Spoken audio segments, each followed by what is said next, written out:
Hello learners, कैसे हैं आप लोग। I hope you all are doing great. आज हम लोग वीडियो एग्ज़ाम के 2018 के जीएस के पीवाईक्यू को डिस्कस करेंगे। इसमें पहला क्वेश्चन है Calisto MT Arial and Century are various types of. मतलब ये कैलिस्टो एमटी एरियल सेंचुरी ये क्या है। विभिन्न प्रकार के वर्ड आर्ट हैं, फॉन्ट साइजेस हैं, स्टाइल है या फिर फॉन्ट है। तो इसमें हो जाएगा ऑप्शन डी फॉन्ट है। जो कैलिस्टो एमटी है, एरियल है और सेंचुरी है, ये क्या है, ये एक प्रकार के फॉन्ट हैं। तो आप लोग देख सकते हैं कि जीएस में सिर्फ जीएस के क्वेश्चन नहीं थे, इसमें कंप्यूटर से रिलेटेड भी कुछ क्वेश्चन पूछे गए थे।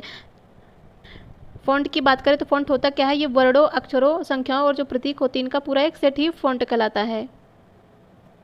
अदर फ़ॉन्ट्स के टाइप की बात करें तो Arial, Calibri, Calisto MT, Century, Gothic और फ्रैंकलिन ये भी फ़ॉन्ट के टाइप्स हैं, याद रखिएगा। अगला क्वेश्चन है इनमें से कौन सा इंटरनेट तक पहुंच प्रदान करता है। Which of these provides access to internet. हो जाएगा आईएसपी। आईएसपी मतलब इंटरनेट सर्विस प्रोवाइडर। ये एक internet service provider, internet provide करने वाली कंपनी है। भारत में बाकी कौन कौन सी कंपनी है जो इंटरनेट प्रोवाइड कराती हैं। एयरटेल हो गई, जियो हो गया और वोडाफोन हो गया। अगला क्वेश्चन है व्हाट इज़ पावर स्ट्रिप। मतलब पावर स्ट्रिप क्या है। तो पावर स्ट्रिप एक विद्युत उपकरण है, मतलब इलेक्ट्रिकल डिवाइस है जिसका उपयोग किस लिए किया जाता है। यह आउटलेट की क्षमता को विस्तारित करने के लिए किया जाता है और यह उपकरणों को क्या समायोजित करता है, मतलब अकोमोडेट करता है पावर स्ट्रिप। अगला क्वेश्चन बात करेंगे निम्न में से कौन सा समूह एमएस एक्सेल के इंसर्ट टैब में मौजूद नहीं होता है। क्या मौजूद नहीं होता है। इलस्ट्रेशन मतलब रेखांकन, पैराग्राफ, लिंक या फिर सिंबल। तो एमएस एक्सेल के इंसर्ट टैब में क्या मौजूद नहीं होता है, तो इसमें हो जाएगा पैराग्राफ। पैराग्राफ मौजूद नहीं होता जिसे हिंदी में अनुच्छेद बोलते हैं। एमएस एक्सेल की बात करें तो एमएस एक्सेल में figure, chart, filter, hyper link आदि को सम्मिलित करने के लिए इंसर्ट टैब का प्रयोग किया जाता है। अगला बात करेंगे उत्तर प्रदेश का त्रिवेणी संगम निम्नलिखित नदियों में से किस एक के संगम का स्थान है। क्या गंगा, यमुना, नर्मदा। नर्मदा ये तो यूपी में बहती नहीं है, तो मध्य प्रदेश में बहती, तो गलत हो जाएगा। गंगा, यमुना, सरस्वती या फिर गंगा, यमुना, ताप्ती या फिर गंगा, यमुना, सिंधु। तो ताप्ती भी यूपी में नहीं बहती, सिंधु में यूपी में नहीं बहती है, तो इसमें हो जाएगा ऑप्शन बी गंगा, यमुना और सरस्वती, ये हो जाएंगे। अगला क्वेश्चन देखेंगे which of these is not a university of Uttar Pradesh. इनमें से कौन सा उत्तर प्रदेश में विश्वविद्यालय नहीं है। बुंदेलखंड यूनिवर्सिटी ये तो है, चौधरी चरण सिंह विश्वविद्यालय ये भी यूपी में है, बरकतुल्ला विश्वविद्यालय ये यूपी में नहीं है, ये कहाँ पे है, ये मध्य प्रदेश में है। और गौतम बुद्ध विश्वविद्यालय ये भी यूपी में है, तो इसका हो जाएगा ऑप्शन सी जो कि बरकतुल्ला विश्वविद्यालय है, ये मध्य प्रदेश में है। बात करें बुंदेलखंड यूनिवर्सिटी की तो इसकी स्थापना की गई थी 1975 में और उत्तर प्रदेश के झांसी जिले में की गई थी। अगला बात करेंगे चौधरी चरण सिंह विश्वविद्यालय, ये यूपी के मेरठ में स्थित है। और गौतम बुद्ध यूनिवर्सिटी की बात करें तो ये 2002 के एक्ट के तहत ग्रेटर नोएडा मतलब कि गौतम बुद्ध डिस्ट्रिक्ट में स्टैब्लिश किया गया था। नेक्स्ट क्वेश्चन है which of the following is not a folk dance of Uttar Pradesh. तो इसमें से कौन सा उत्तर प्रदेश का एक लोक नृत्य नहीं है। रामलीला ये भी यूपी का है, रासलीला ये भी यूपी का, अहीर नृत्य ये भी यूपी का है, गिद्धा नृत्य ये यूपी का नहीं है, ये है पंजाब का। भारत के प्रमुख राज्य और उनके लोक नृत्य को देखेंगे तो असम में कौन सा लोक नृत्य होता है, बिहू। झूमर नृत्य, झूमर राजस्थान में भी होता है, बागूरम्बा ये वसंत में होता है असम में, और ओजापल्ले ये सब असम में होते हैं। गुजरात में क्या होता है, डांडिया, गरबा, रास और टिप्पानी ये गुजरात के लोक नृत्य हैं। और जम्मू कश्मीर में क्या होता है, रऊफ, हिकात, मंदजास ये लोक नृत्य कहाँ होता है, जम्मू कश्मीर में होता है।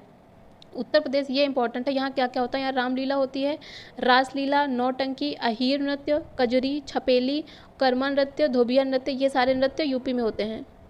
और गिद्धा नृत्य, भंगड़ा नृत्य ये पंजाब में होता है। यक्षगान, करगा और लांबी ये कहाँ होता है, ये कर्नाटक में होता है। तो ये उत्तर प्रदेश का महत्वपूर्ण है, ये याद रखिएगा। अगला क्वेश्चन बात करेंगे उत्तर प्रदेश में ललित कला एकेडमी मतलब कि नेशनल एकेडमी ऑफ आर्ट क्षेत्रीय केंद्र, इसका क्षेत्रीय केंद्र कहाँ पर है, इलाहाबाद में, लखनऊ में, अलीगढ़ में या फिर कानपुर में। तो इसका हो जाएगा ऑप्शन बी ये है लखनऊ में। ललित कला अकादमी की बात की जाए तो भारत सरकार द्वारा 1954 को नई दिल्ली में स्थापित किया गया था। यह ललित कला कौन कौन से चित्रकला, गृह निर्माण कला और मूर्ति कला के क्षेत्र में उल्लेखनीय कार्य के लिए स्थापित किया गया था। यूपी में भी इसका क्षेत्रीय कार्यालय है, कहाँ पे है, लखनऊ में। और इसकी स्थापना कब की गई थी, यूपी में 1983 में। ललित कला अकादमी की बात की जाए तो इसकी ललित कला अकादमी की फेलोशिप को ललित कला अकादमी रत्न भी कहा जाता है। और यह भारत में ललित कला के क्षेत्र में दिया जाने वाला सम्मान है। सबसे पहले दिया किसे गया था, तो ये जैमिनी राय को दिया गया था, यह महत्वपूर्ण है। अगला है छठ पूजा में किस भगवान की पूजा की जाती है, जो उत्तर प्रदेश, झारखंड, बिहार का एक बहुत ही महत्वपूर्ण त्यौहार है। पृथ्वी की, आग की, रवि की या फिर पेड़ की। तो इसका हो जाएगा रवि जो कि सूर्य का पर्यायवाची है। तो छठ पूजा में सूर्य की पूजा की जाती है, तो ये आंसर हो जाएगा सी। अगला बात करेंगे इलाहाबाद में इन निम्न में से कौन सा मेला नहीं मनाया जाता है। तो कुंभ मेला मनाया जाता है, माघ मेला भी मनाया जाता है, बैसाख मेला या अर्धा मेला। तो अर्धा मेला भी मनाया जाता है, लेकिन जो बैसाख मेला है वो इलाहाबाद में नहीं मनाया जाता है। तो इसका हो जाएगा ऑप्शन सी। नेक्स्ट क्वेश्चन है एसोचैम्प, ये एक राज्य स्तरीय वाणिज्य और उद्योग का प्रमुख चैम्बर ऑफ ट्रेड है जो कि निजी, सहकारी और सार्वजनिक क्षेत्र में बड़ी, मध्यम और छोटी इकाइयों का प्रतिनिधित्व करता है। तो इसका फुल नेम पूछा है एसोचैम्प का, तो इसमें हो जाएगा option D, the associated chambers of commerce and industry of Uttar Pradesh. तो ये याद रखिएगा। नेक्स्ट क्वेश्चन है उत्तर प्रदेश राज्य कब अस्तित्व में आया था। तो इसमें हो जाएगा 1 अप्रैल 1937 को। 1937 में जब भारत में ब्रिटिशर्स का शासन था तो उत्तर प्रदेश संयुक्त प्रांत के रूप में 1 अप्रैल 1937 को आया था। अगर क्वेश्चन भी आए कि उत्तर प्रदेश का पुराना नाम, तो इसे संयुक्त प्रांत भी कहा जाता था, अब इसे उत्तर प्रदेश नाम दे दिया गया है। लेकिन 24 जनवरी 1950 को संयुक्त प्रांत का नाम चेंज करके इसे उत्तर प्रदेश कर दिया गया। और यूपी दिवस कब मनाया जाता है, 24 जनवरी को मनाया जाता है, ये भी याद रखिएगा। अगला बात करेंगे इनमें से कौन सा उत्तर प्रदेश में एक जिला नहीं है। अमेठी भी है, बस्ती भी है, मेरठ भी है, देहरादून नहीं है क्योंकि देहरादून यूके मतलब उत्तराखंड का है, और देहरादून ये उत्तराखंड की राजधानी भी है। तो जो मोहनजोदड़ो है, इस शब्द का अर्थ क्या है, favourite city, mount of the dead, place of living या फिर अ मार्केट एरिया। तो इसका हो जाएगा option B, mount of the dead. Sindhu घाटी सभ्यता की बात करें तो यह एक नगरीय सभ्यता थी और इसमें मोहनजोदड़ो जो कि सिंधु घाटी सभ्यता का एक प्रमुख नगर था। मोहनजोदड़ो से क्या अभिप्राय है, माउंट ऑफ द डेड मतलब कि मृतकों का टीला। और मोहनजोदड़ो से एक वृहत स्नानागार भी प्राप्त हुआ है जिसके मध्य में स्नान कुंड है, 7.01 मीटर चौड़ा तथा 11.88 मीटर लंबा तथा 2.43 मीटर गहरा है। वृहत स्नानागार प्राप्त हुआ है। क्वेश्चन आया तो ये मोहनजोदड़ो से प्राप्त हुआ, याद रखिएगा। और ये इंपॉर्टेंट है कि सिंधु घाटी सभ्यता की बात की जाए तो सिंधु घाटी सभ्यता की जो लिपि थी वो भाव चित्रात्मक थी, और यह लिपि लिखी कैसे जाती थी, ये दाईं से बाईं ओर लिखी जाती थी। तो याद रखिएगा, दाईं से बाईं ओर लिखी जाती थी।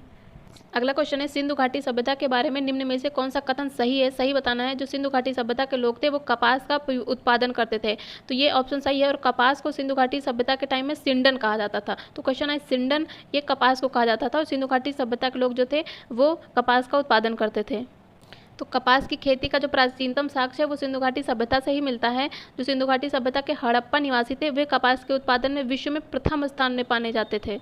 और कपास की खेती के साक्ष्य बेसिकली कहाँ मिले हैं, ये मेहरगढ़ जो कि बलूचिस्तान में है। नेक्स्ट क्वेश्चन है दिल्ली में कुतुब मीनार दुनिया का सबसे ऊंचा ईंट का बना मीनार है, इनमें से कौन से राजा ने इसमें निर्माण में योगदान नहीं दिया, ये पूछा है। तो इसमें ऑप्शन है फिरोज शाह तुगलक, कुतुबुद्दीन ऐबक, अलाउद्दीन खिलजी या फिर इल्तुतमिश। तो इसमें हो जाएगा ऑप्शन सी, अलाउद्दीन खिलजी जो था उसने कुतुब मीनार को बनाने में अपना योगदान नहीं दिया है। बात करें कुतुब मीनार की तो यह 13वीं शताब्दी में भारत में दक्षिणी दिल्ली में स्थित ईंट से निर्मित मंदिर है। विश्व की सबसे ऊंची मीनार है, याद रखिएगा, और ईंट से निर्मित है। और इसकी ऊंचाई की बात करें तो यह 72 मीटर है। और यह गुलाम वंश के जो शासक थे कुतुबुद्दीन ऐबक, इन्होंने ही कुतुब मीनार के निर्माण की नींव रखी थी। लेकिन जो उसका उत्तराधिकारी हुआ कौन, इल्तुतमिश, इसने इसकी 3 मंजिलों को बढ़ाया था। और उसके बाद फिर आता है जो फिरोज तुगलक, इसने इसकी 5वीं और जो लास्ट मंजिल थी वो फिरोज तुगलक ने बनाई थी। तो क्वेश्चन है अगर नींव किसने रखी थी, कुतुब मीनार ने रखी, तो अगर कुतुब मीनार की नींव किसने रखी थी तो यह आएगा कुतुबुद्दीन ऐबक ने। लेकिन इसकी 3री मंजिलों को बढ़ाया था इल्तुतमिश ने और 5वीं और अंतिम मंजिल को बनाया था किसने, फिरोज शाह तुगलक ने। अगला देखेंगे निम्न में से कौन सा सुमेलित नहीं है। तो इसमें पहला है दिल्ली भारत की नई राजधानी बनी थी कब, 1911 में। सही है। महात्मा गांधी ने इंडिगो प्लांटर्स की शिकायतों पर ध्यान आकर्षित करने के लिए बिहार में चंपारण अभियान शुरू किया गया था 1917 में। ये भी सही है। बीजी तिलक ने पूना में अपने मुख्यालय के साथ भारतीय गृह नियम लीग की स्थापना की थी 1914 में। ये सही नहीं है, ये की थी 1916 में हो। और अगला है सुभाष चंद्र बोस ने आईएनसी के अध्यक्ष के रूप में इस्तीफा दिया था कब, 1939 में। ये भी सही। तो इसका ऑप्शन हो जाएगा ऑप्शन सी, जो कि सही नहीं है क्योंकि इसमें 1914 नहीं होगा, 1916 होगा। अगला बात करेंगे इनमें से किस लड़ाई में अंग्रेजों ने बंगाल के नवाब सिराजुद्दौला को हराया था। 1757 की प्लासी की लड़ाई, 1760 की वांडीवास की लड़ाई या फिर 1761 में पानीपत की लड़ाई या फिर ऑप्शन डी 1764 में बक्सर की लड़ाई। तो इसका हो जाएगा ऑप्शन ए, 1757 में जो प्लासी की लड़ाई हुई थी उसमें बंगाल के नवाब सिराजुद्दौला को हराया था किसने, अंग्रेजों ने। प्लासी की लड़ाई हुई थी, ये कब हुई थी? 23 जून 1757 को हुई थी। किसके किसके बीच में? अंग्रेजों के बीच में। अंग्रेजों का सेनापति कौन था? Robert Clive. और बंगाल के नवाब सिराजुद्दौला के बीच हुआ था। इसमें जो बंगाल के नवाब थे सिराजुद्दौला, वो हार गया था और अंग्रेजों की जीत हुई थी, मतलब अंग्रेजों ने सिराजुद्दौला को पराजित किया था। अगला क्वेश्चन है, जैन धर्म में त्रिरत्न दिए जाते हैं, उन्हें निर्वाण का मार्ग कहा जाता है, वे कौन कौन से हैं जैन धर्म के त्रिरत्न? जिसमें हो जाएगा right faith, right knowledge and right conduct, मतलब सही विश्वास, सही ज्ञान और सही आचरण। तो इसका option D is the right option. Jain धर्म के संस्थापक कौन थे? इसके प्रथम तीर्थंकर ऋषभ देव थे, और जो महावीर स्वामी थे ये जैन धर्म के 24वें तीर्थंकर तथा अंतिम तीर्थंकर हुए थे। और महावीर स्वामी का जन्म कब हुआ था? ये 540 ईसा पूर्व कुंडल ग्राम वैशाली में हुआ था। और महावीर स्वामी ने अपने उपदेश ये प्राकृत मतलब अर्ध मगधी भाषा में दिए थे। और जैन धर्म के त्रिरत्न कौन कौन से? सम्यक दर्शन, सम्यक ज्ञान, सम्यक आचरण। सम्यक दर्शन मतलब सही विश्वास, सम्यक ज्ञान सही ज्ञान, सम्यक आचरण मतलब सही आचरण। जैन धर्म की बात करें तो जैन धर्म में ईश्वर की मान्यता नहीं है, इसमें आत्मा की मान्यता है। और जो जैन धर्म है ये पुनर्जन्म और कर्मवाद में विश्वास रखता है। अंडमान निकोबार द्वीप समूह जो कि भारत का एक संघ शासित प्रदेश है, निकोबार में द्वीपों की संख्या कितनी है? तो इसमें हो जाएगा तो इसमें तो वैसे टोटल 22 हो जाएगा, लेकिन जो कि ऑप्शन में नहीं है तो इसलिए आयोग ने इसमें ऑप्शन बी मतलब 19 माना है। और अगर पूरी बात करें तो पूरे अंडमान निकोबार की, तो इसमें टोटल छोटे छोटे 265 द्वीप हैं। लैंड फॉल द्वीप की बात करें तो अंडमान निकोबार द्वीप समूह का सबसे उत्तरी द्वीप है। कोको जलमार्ग जो कि कोको चैनल भी से बोलते हैं, ये म्यांमार के कोको द्वीप से अलग होता है। अगला है जो अंडमान निकोबार की सबसे ऊंची चोटी कौन से है? ये सैंडल पीक है, 737 मीटर है। और माउंट हैरियट नेशनल पार्क जो कि दक्षिणी अंडमान में स्थित है, तथा जो माउंट थुलियर है ये निकोबार द्वीप समूह की सबसे ऊंची चोटी है। अगला क्वेश्चन है, सौर मंडल की उत्पत्ति के संदर्भ में निम्न में से कौन सा सिद्धांत सही बताना है? तो इसमें हो जाएगा ऑप्शन बी जो कि ज्वारीय हाइपोथेसिस है। ये जेम्स जीन्स और हैरोल्ड जेफरी द्वारा दी गई थी ज्वारीय हाइपोथेसिस परिकल्पना। सूर्य के चारों ओर जो चक्कर लगाने वाले ग्रह और उपग्रह है, क्षुद्र ग्रह, धूमकेतु, उल्का और जो आकाशीय पिंड है, इनके समूह को ही हम सौर मंडल कहते हैं। और सबसे पहले सौर मंडल की उत्पत्ति के संबंध में दिया था हाइपोथेसिस का सिद्धांत, ज्वारीय हाइपोथेसिस का सिद्धांत ये दिया गया था जेम्स जीन्स और हैरोल्ड जेफरी के द्वारा। सौर मंडल की बात करें तो सौर मंडल निकाय के द्रव्य का लगभग 99.9% द्रव्य सूर्य में निहित है। और सौर मंडल में समस्त ऊर्जा का स्रोत क्या है? सूर्य ही है। प्रेजेंट में सौर मंडल में कितने ग्रह हैं? 8 ग्रह हैं। याद रखिएगा जो बृहस्पति है वो सबसे बड़ा ग्रह है। और सौर मंडल की बात करें तो इसकी खोज सबसे पहले कॉपरनिकस द्वारा की गई थी। अगला क्वेश्चन है, which of these continents is correctly matched with its biggest country in area? Area wise कौन सा जो कॉन्टिनेंट है सही मैच करता है? तो इसमें बताना है कि कौन से कॉन्टिनेंट में सबसे बड़ा एरिया वाइज कंट्री है। तो इसमें पहला है एशिया। एशिया में इंडिया, ये गलत है क्योंकि इंडिया ना होकर रसिया है। एशिया की जो सबसे बड़ी एरिया वाइज कंट्री है वो रसिया है। नेक्स्ट है अफ्रीका, जिसमें कॉन्गो, ये भी नहीं है, कॉन्गो नहीं है, इसमें हो जाएगा अल्जीरिया। तो अफ्रीका कॉन्टिनेंट की सबसे बड़ी कंट्री कौन सी है? अल्जीरिया है। और नॉर्थ अमेरिका की सबसे बड़ी कंट्री यूएसए ना होकर ये हो जाएगी कनाडा। तो इसका ऑप्शन डी हो जाएगा साउथ अमेरिका की ब्राज़ील, यही करेक्ट है। साउथ अमेरिका की सबसे बड़ी कंट्री कौन सी है? Brazil. Find the incorrect match बताना है, कौन सा सही नहीं है। तो दुनिया में सबसे बड़ा प्राणी कौन सा है? ब्लू व्हेल है, मतलब largest creature in the world क्या है? ब्लू व्हेल है, करेक्ट है। दुनिया में सबसे बड़ा डेल्टा सुंदरबन का डेल्टा जो कि बांग्लादेश और भारत के बीच में स्थित है, ये भी सही है। सबसे बड़ी गहरी झील कौन सी है? सुपीरियर नहीं, सुपीरियर तो मीठे पानी की झील है। गहरी झील कौन सी है? ये हो जाएगी बैकाल, लेक बैकाल है सबसे गहरी झील, तो यही गलत हो जाएगा। अगला अगर देखें तो दुनिया में सबसे बड़ा रेगिस्तान जो कि सहारा में है, अफ्रीका, ये भी सही है, इसका ऑप्शन सी गलत हो जाएगा। अगला बात करेंगे, इनमें से कौन सा कम हिमालय या हिमाचल के महत्वपूर्ण पहाड़ी रिजॉर्ट में से एक नहीं है? तो इसमें हो जाएगा ऑप्शन ए जो बानासुर है, यही नहीं है। तो चैल, रानीखेत और नैनीताल ये हिमालय की पहाड़ी रिजॉर्ट के अंतर्गत आते हैं, लेकिन बानासुर पहाड़ी रिजॉर्ट का हिस्सा नहीं है। अगला देखना, एक कथन दिया गया है, ये किस नदी के बारे में बात करता है? तो ये बता रहा है कि इस नदी की कुल लंबाई 2900 किलोमीटर है।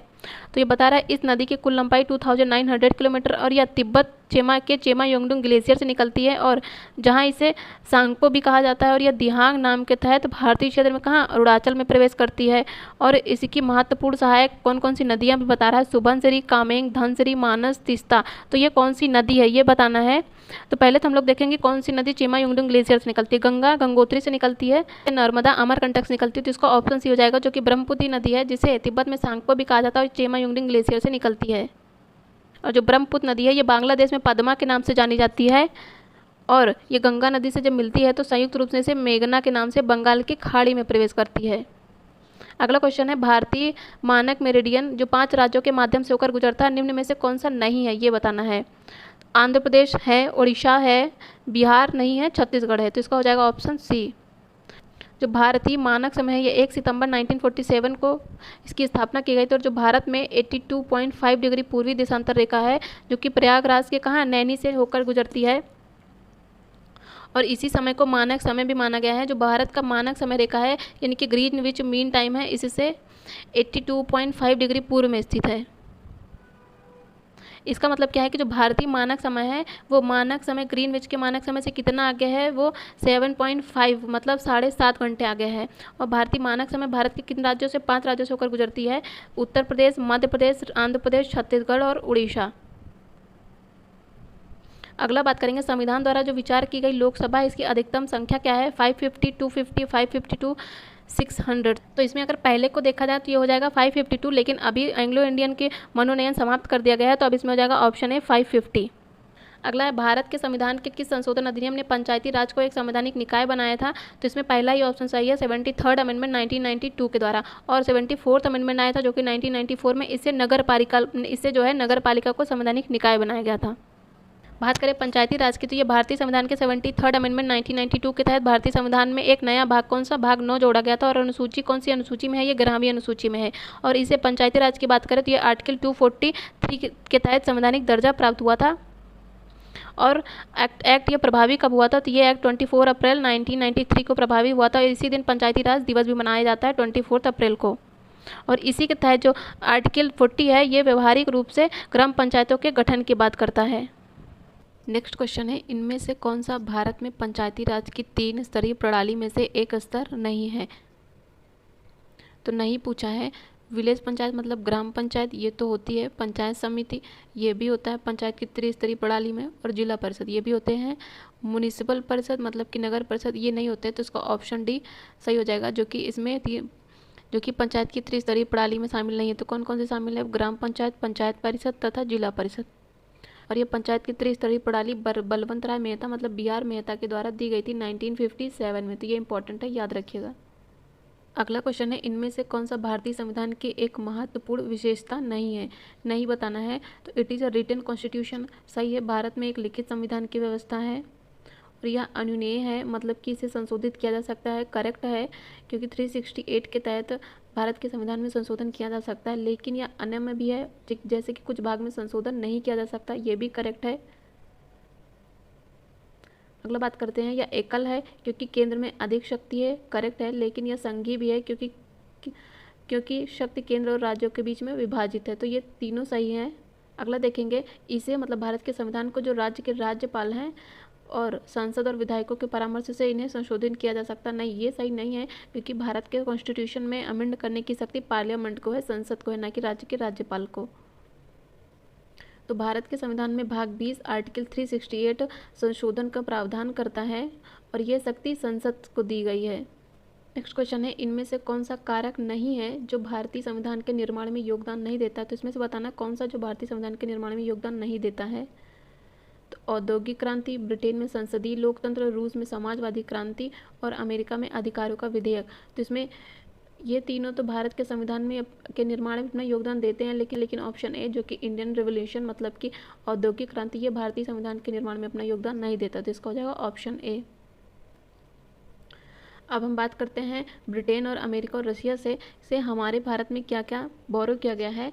तो ब्रिटेन से संसदात्मक प्रणाली ली गई है, एकल नागरिकता और विधि निर्माण की प्रक्रिया, ये हमारे संविधान में ब्रिटेन के संविधान से लिया गया है। अमेरिका से बात करें तो यहाँ पे मौलिक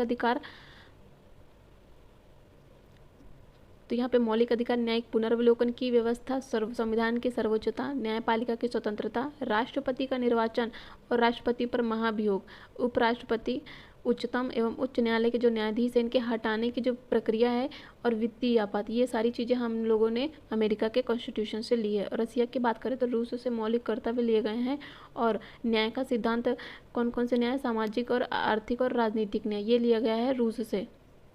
नेक्स्ट बात करेंगे, ब्रिटिश शासन के आगमन से पहले भारत की स्वतंत्र अर्थव्यवस्था थी।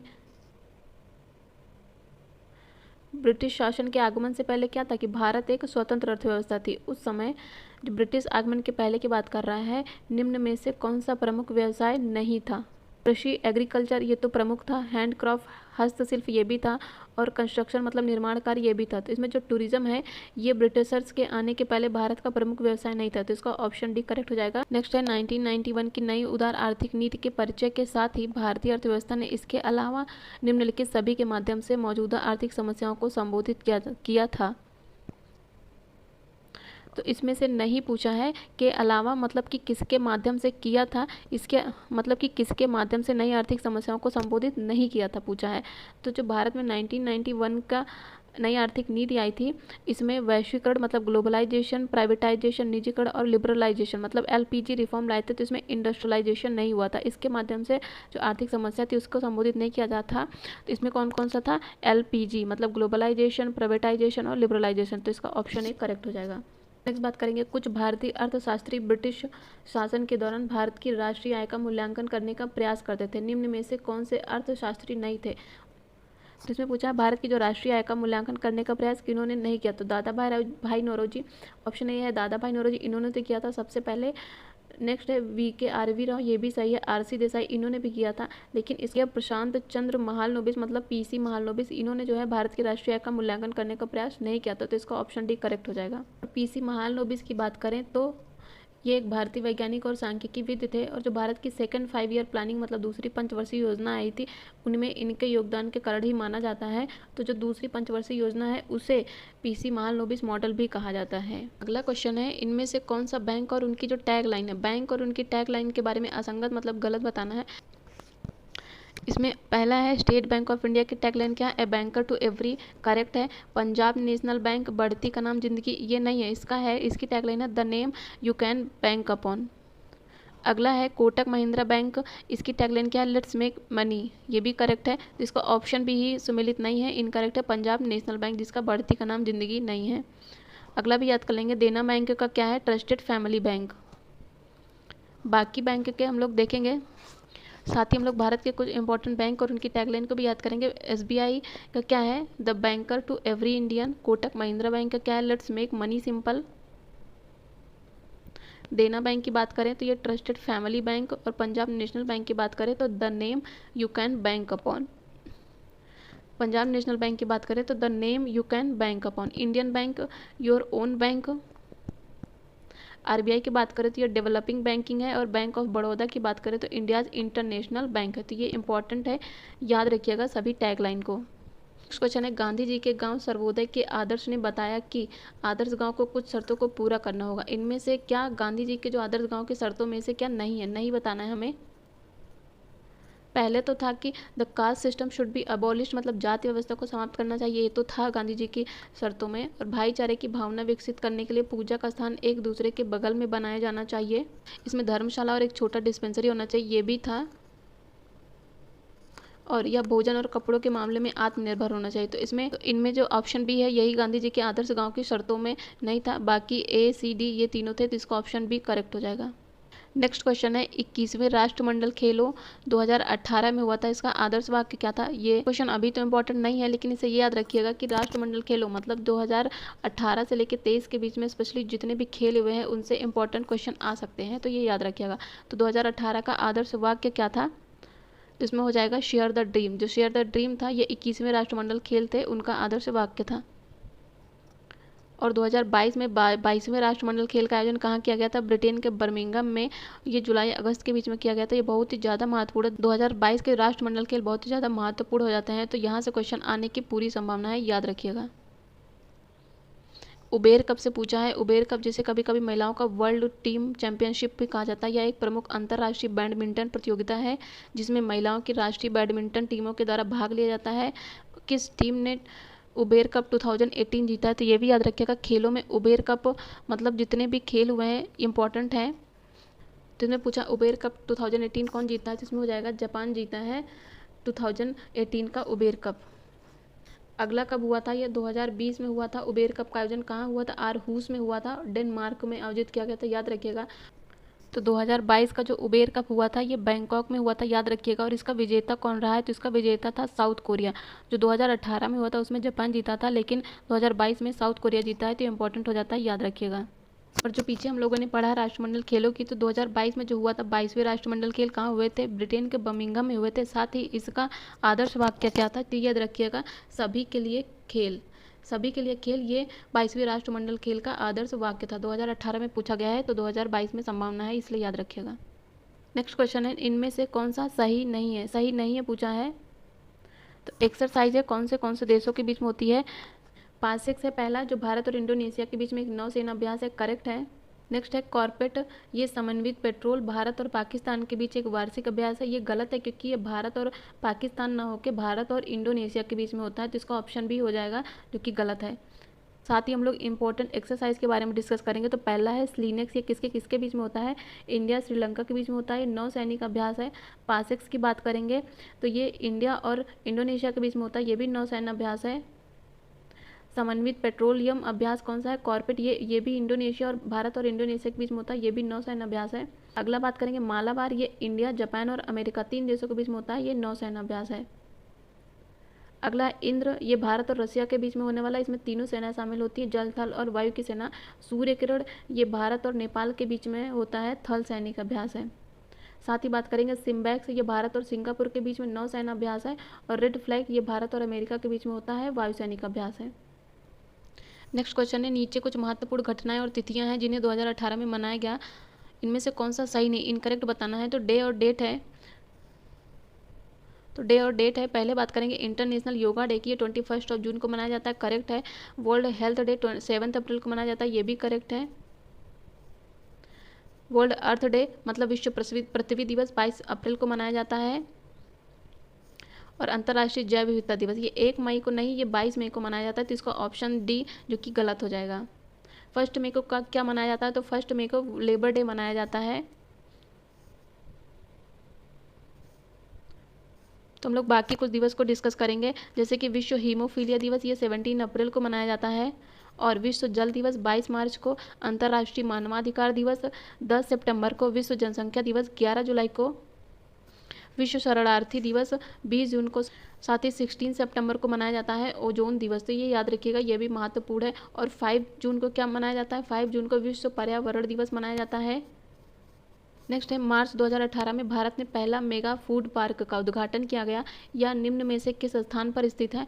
तो ये हो जाएगा ऑप्शन सी, राजस्थान में। ये इंपॉर्टेंट तो नहीं है, लेकिन तो इससे हम लोग ये दे सकते हैं तो किस तरह के क्वेश्चन इंपॉर्टेंट है 2023 के लिए। तो जितने भी पहले किसी भी चीज़ का उद्घाटन हुआ है तो वो सारे क्वेश्चन इंपॉर्टेंट हो जाते हैं करंट से। अगला है मार्च 2018 में भारत सरकार ने 2020 तक किसानों की यूरिया सब्सिडी को बढ़ा दी है, इस पहल का उद्देश्य क्या था? तो इसका मतलब है कि योजनाओं से भी क्वेश्चन पूछा है, तो 2023 में इंपॉर्टेंट जो भी योजनाएं न्यूज़ में थी बेसिकली वो याद रखिएगा। तो इसमें हो जाएगा ऑप्शन बी, जो यूरिया सब्सिडी बढ़ाई गई थी उसका उद्देश्य क्या था? कि वैधानिक नियंत्रित कीमतों पर यूरिया की पर्याप्त आपूर्ति सुनिश्चित करना। नेक्स्ट बात करेंगे कृषि उत्पादन बेचने के लिए एक नया मंच भारत सरकार द्वारा शुरू किया गया, इस नए मंच को क्या नाम दिया गया है? तो इसका हो जाएगा ऑप्शन ए, ई रकम।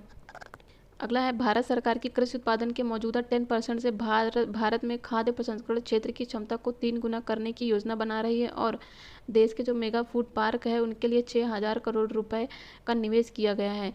यह किस योजना का भाग है? ये इंपॉर्टेंट है। तो योजनाओं से 2 से 3 क्वेश्चन आए थे 2018 में, तो इस बार भी चांसेस हैं, तो ये याद रखिएगा। जितनी भी योजनाएं 2022-23 में न्यूज़ में थी ये सभी इंपॉर्टेंट हो जाती हैं, तो ये याद रखिएगा। तो इसमें हो जाएगा ऑप्शन सी, संपदा। भारत सरकार है वो कृषि उत्पादन के जो मौजूदा है उसे 10% से भारत में खाद्य प्रसंस्करण की क्षेत्र की क्षमता है उसको 3 गुना करने के लिए देश का जो मेगा फूड पार्क है उसके लिए कितना 6,000 करोड़ का निवेश किया गया है। और ये किसके अंतर्गत किया गया? तो प्रधानमंत्री किसान संपदा योजना के तहत किया गया। ये योजना आई कब थी? ये आई थी अगस्त 2017 में। मैंने योजनाओं को एक सेपरेट वीडियो में कराया है, आप लोग चाहे तो जाके देख भी सकते हैं। अगला है गलत का मिलान करना है, ये साइंस से क्वेश्चन है, इनकरेक्ट बताना है।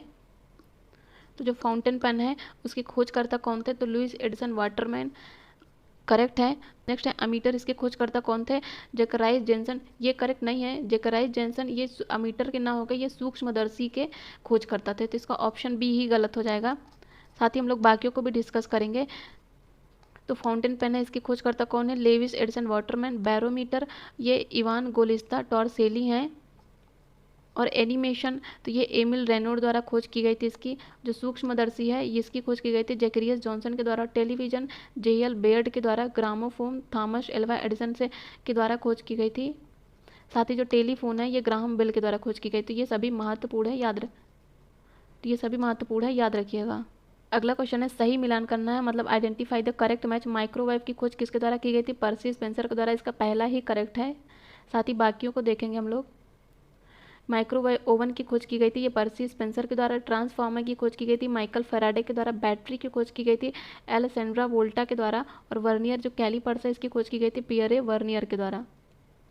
डायनमो ये माइकल फैराडे के द्वारा। डीजल इंजन रुडोल्फ डीजल के द्वारा। कंप्यूटर ये चार्ल्स बेबेज के द्वारा। जो इलेक्ट्रॉन सूक्ष्मदर्शी है ये नॉल एवं रस्का के द्वारा की गई थी। तथा थर्मोमीटर की खोज की गई थी डेनियल गैब्रियल फॉरेनहाइट के द्वारा। और रिवॉल्वर की खोज की गई थी सैमुअल कोल्ट के द्वारा। तथा थर्मस फ्लास्क की खोज की गई थी जेम्स डेवार के द्वारा। जितने भी खोज और खोज करता है उन सभी का नाम अच्छे से आप लोग रिवाइज करके रखिएगा, ये सभी इंपॉर्टेंट है। नेक्स्ट है what is the term use for temporarily store data. ये भी कंप्यूटर से रिलेटेड क्वेश्चन है। पीछे में हम लोगों ने 3-4 क्वेश्चन किए थे कंप्यूटर से रिलेटेड, तो 4 से 5 क्वेश्चन कंप्यूटर के आ सकते हैं। तो अस्थायी रूप से जो संग्रहित डेटा है उसके लिए क्या उपयोग किया जाने वाला शब्द है? तो उसे बोलते हैं कैशी डाटा। जो कैशी डाटा है वो अस्थायी रूप से संग्रहित डेटा होता है। हम लोग इसे डिलीट भी करते हैं, हटा भी सकते हैं, इसलिए इसे अस्थायी डेटा मतलब टेम्पररी स्टोर कहा जाता है हम लोग इसे। नेक्स्ट क्वेश्चन है अभिज्ञान शाकुंतलम, ये किताब के लेखक कौन है? ये हिस्ट्री में राइटर से क्वेश्चन आया, राइटर और बुक से। तो ये भी इंपॉर्टेंट है कि राइटर और बुक भी आप लोग याद रखिएगा। तो अभिज्ञान शाकुंतलम के राइटर कौन है? तो इसमें हो जाएगा कालिदास जी। साथ ही हम लोग इंपॉर्टेंट बुक्स और उनके राइटर को डिस्कस करेंगे। अष्टाध्यायी ये लिखी गई है पाणिनि के द्वारा। रामायण वाल्मीकि जी के द्वारा। महाभारत वेदव्यास। महाभाष्य ये पतंजलि के द्वारा। अभिज्ञान शाकुंतलम कालिदास। रघुवंशम ये भी कालिदास। पंचतंत्र ये विष्णु शर्मा के द्वारा लिखी गई है। कामसूत्र वात्स्यायन के द्वारा। जो सूर्य सिद्धांत है ये आर्यभट्ट के द्वारा। और बुद्ध चरित्र अश्वघोष के द्वारा। पृथ्वीराज रासो चंद्रवरदाई तथा गीत गोविंद ये जयदेव के द्वारा लिखी गई है। तो जितने भी बुक्स हैं और उनसे जुड़े राइटर्स हैं ये भी इंपॉर्टेंट हो जाते हैं, ये भी याद रखिएगा। निम्न में से कौन सा युग्म सही ढंग से सुमेलित नहीं है? नॉट करेक्टली मैच है, बताना है।